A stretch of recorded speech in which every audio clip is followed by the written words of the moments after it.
Hi everybody, this is Cousin with Rebellious Bow Ties, here to give you a little bow tie tutorial. Now this is just one. I actually encourage you to watch several tutorials since every single person's got their own unique style. Here's mine.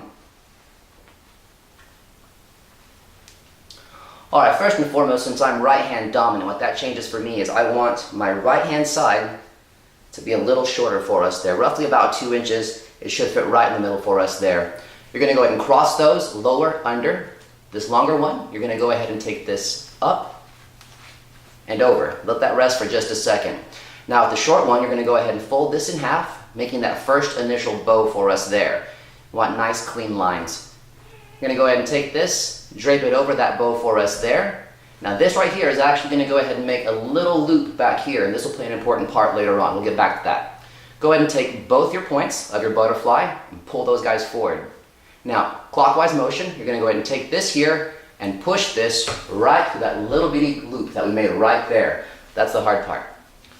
Once you push that through there, go ahead and just finish through. Everyone has their own unique hand style here. Little thumbs on the back for support, fingers through the loops, and just tighten that guy up right there. You'll get faster, you'll get your own style, and eventually, you'll get a perfect knot.